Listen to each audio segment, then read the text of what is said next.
Okay guys, so in this video saya akan review satu lagi exchanger yang baru yang bernama L-Bank. Okay, so basically L-Bank ni merupakan centralized exchange sama macam Huobi, Binance, Luno dan banyak lagi. And also dalam coin market cap, L-Bank ni merupakan top 25 macam tu. Sekarang ni the rank dia 24 to 25. And also dalam L-Bank ada 530 coin atau 540 coin, which is banyak juga. And also dia punya trading volume untuk 24 hours pun agak tinggi, which is melebihi 1 billion US dollar. Okay, so dalam video kali ni saya akan review tentang apakah features-features yang menarik dalam L-Bank. And also saya akan tunjuk cara macam mana kita nak register L-Bank lah. Okay, so for those yang berminat boleh tengok video ni sampai habis, sebab L-Bank ni merupakan exchange yang baru yang saya gunakan dan kita boleh explore dalam tu apa event yang ada untuk kita nak tambah kita punya passive income lagi. Okay, so for those yang dah sampai ke channel saya, nama saya Ismail. Bagi siapa yang dah subscribe channel saya, thank you so much. Okay, so first sekali dekat bahagian description and also di bahagian komen ada satu link register untuk L-Bank. So basically just tekan link tu akan keluar. Okay, macam ni punya interface, and then korang just tekan register now. Okay, and also sesiapa yang menggunakan referral link saya akan dapat welcome bonus $255. Okay, which is dia lebih kurang sama macam Huobi, which is kita ada kena buat task sikit-sikit in order untuk kita nak dapatkan rewards point tu lah. Okay, so basically dekat register L-Bank ni apa yang kita patut buat, first kali kita masukkan kita punya email. Okay, and then the second one is kita masukkan kita punya password, which is password setiap kali kita nak login L-Bank. Okay, then di bahagian invitation code tu korang masukkan 15Y80. Okay, and then just click I have read and agreed to, and then just tekan register now. Okay, so dan di bahagian registration. Okay, so selepas register nak buat apa? Pergi dekat kita punya App Store ataupun Play Store. Okay, so dekat sini korang boleh type lah, dekat sini korang type L-Bank. Okay, L-Bank. Okay, so and then dah sini lah dia punya gambar depan dia, and then kita just tekan download dekat situ lah. And also ni dia ada dia punya latest update features dia, so korang boleh update lah kalau nak update. Okay, bagi siapa yang baru nak download dia terus update saya rasa. Okay, and then selepas dah update korang pun buka macam biasa.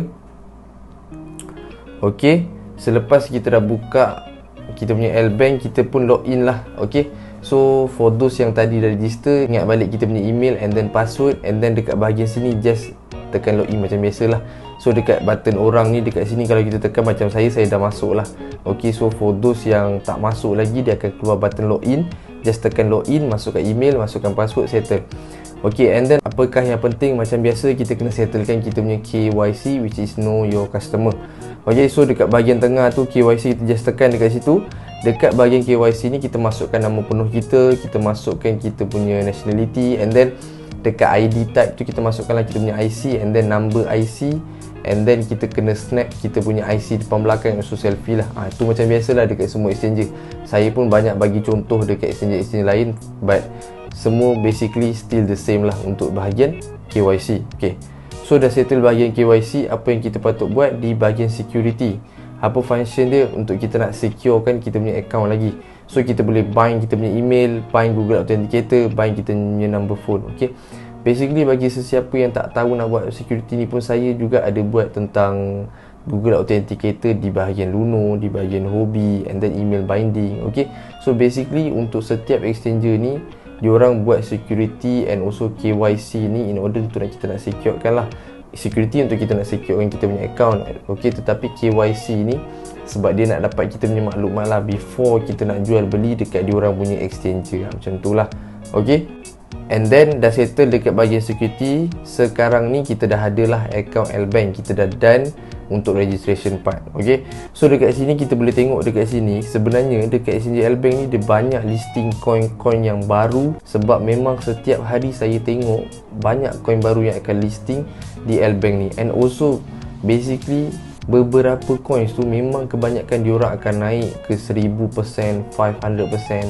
So saya rasa dekat sini kita boleh take advantage untuk kita nak scalping ataupun kita nak trade untuk short term, kita boleh dapat profit juga dekat situ lah. Okay, so dekat bahagian tengah ni kita boleh tengok ada ETF. Okay, which is dia ada juga untuk futures trading.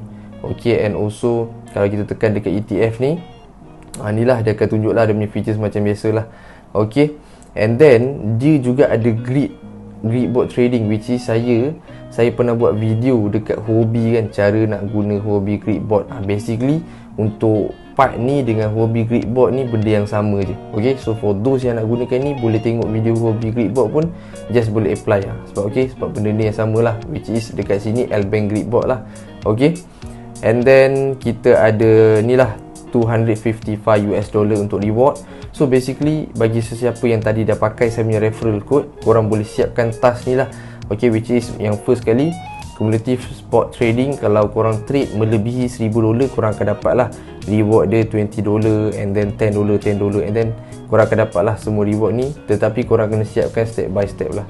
Okay, basically reward bonus ni sebenarnya dia banyak terhadap kita punya fees lah, which is kalau sebagai contoh kita beli coin tu, kita akan dikenakan fees kan. So basically kalau kita ada rewards macam ni, dia boleh deduct fees tu lah. Basically itulah function dia bagi bonus reward. Sama jugalah macam dulu dekat Huobi kan, saya pernah buat tentang welcome bonus $300. Basically still the same lah. Okay, untuk dua-dua ni. Okay, so ni bahagian bonus. And then ni di bahagian deposit, which is kita boleh hantar kita punya USDT daripada exchange lain masuk dekat sini lah. Okay, and then di bahagian sale ni untuk sekarang ni tak ada, but last time previously ada banyak ni, LTC, LBK, ada LBK. Okay, so basically LBK ni dia merupakan native coin untuk ni lah exchange L-Bank ni. Sama kalau macam Huobi ada HT, KuCoin ada KCS, and then FTX ada FTT, banyak lagi lah. So basically dekat bahagian market ni, kalau korang search nama coin LBK/USDT ni lah merupakan native coin dia. Sekarang ni harga dia 10 sen, $0.024 bersamaan dengan currency kita 10 sen lah. Okay, and then dekat sini yang paling saya nak highlightkan sekali, dia punya finance. Okay, which is dia punya staking, sangat-sangat baik. Okay, so dekat sini ada dua, ada flexible dan also lock. So flexible macam biasa, kita stake bila-bila masa kalau kita nak keluar, kita boleh keluarkan balik. Okay, so dekat sini ada banyak ni. Okay, flexible CBX, Bitcoin, Ethereum, US dollar. Okay, tengok ni X2Y2 sampai 167%. Ni looks rare. So basically looks rare ni dia pernah trending dekat CoinGecko dan so coin market cap jugalah. So dekat sini kalau kita stake looks rare ni, kita akan dapat 167%. And then memang banyak lah dekat sini. Tengok dekat sini DXD, UM, XCC, ni semua merupakan staking yang kita boleh join lah. Okay, and also personally saya rasa benda ni sangat bagus sebab banyak sangat ni dia punya staking. Okay, termasuk dia punya DeFi staking. Okay, so ni di bahagian flexible. Dekat sini kita tengok pula di bahagian lock. Tengok dekat sini basically selalunya kalau dekat Huobi dia banyak kan, kalau kita nak stake 7 days, 14 days, ada yang 1 bulan, 2 bulan lah. But susah untuk kita nak tengok untuk kita boleh fully stake untuk setahun ataupun 2 tahun. Basically untuk stable coin adalah, but untuk DeFi punya coin tu susah kita nak nampak. But dekat sini, dekat lock ni kita nampak banyak ni. Okay, ni boleh stake selama 360 hari, which is tahun. Dekat sini kita boleh stake untuk 180 hari, which is 6 bulan. Okay, dekat sini 50%, 45%, 20%. Okay, so basically untuk staking ni, maybe saya akan buat new video, saya akan try stake dekat L-Bank ni. Okay, so ni di bahagian finance, which is kita highlightkan lah. GameFi ni basically NFT punya game lah. Sebagai contoh Titan Arena, Gala Game, and then Axie Infinity. Basically dari segi features dia saya nampak sangat-sangat menarik lah untuk kita nak try. Okay, and also dia ada customer service. Okay, so ni lah merupakan features dia. Dia ada home, market, trade. Okay, trade ni kalau kita nak pakai spot trading macam biasa, and then ada ETF, grid, fiat. Okay, and then ada futures trading, and then ada wallet. Okay, and also dalam L-Bank ni juga ada, kita boleh buat P2P, but basically dalam dia punya P2P currency Malaysian ringgit belum ada lagi lah. Okay, so basically bagi sesiapa yang nak hantar duit dekat sini, lagi elok kalau kita hantar daripada exchange lain masuk dekat sini. Sebagai contoh, masukkan US dollar daripada Huobi ke dalam L-Bank. Okay, so basically for the next video untuk L-Bank ni, saya akan tunjukkan lah tentang cara macam ni kita nak deposit, and also cara macam mana kita nak jual beli coin dalam L-Bank. Okay, so bagi sesiapa yang dah tahu cara nak hantar USDT tu, boleh proceed dulu, and then boleh jual beli coin dekat situ. Sebab basically mungkin saya akan tunjukkan cara macam ni kita nak deposit, cara kita nak jual beli coin, and also maybe lambat sikit saya akan buat tentang cara kita nak staking dalam L-Bank juga. Okay, So that's all from video saya, short and simple tentang exchanger yang baru. Disebabkan last time saya ada buat poll, and then ramai cakap untuk saya reveal lagi exchanger mana yang okay and also yang saya akan guna. Okay, so saya akan carilah exchanger mana yang saya rasa agak menarik, yang kita boleh buat passive income daripada exchanger tersebut. Okay, so that's all from video kali ini. Jangan lupa tekan button like, button subscribe. Thank you so much.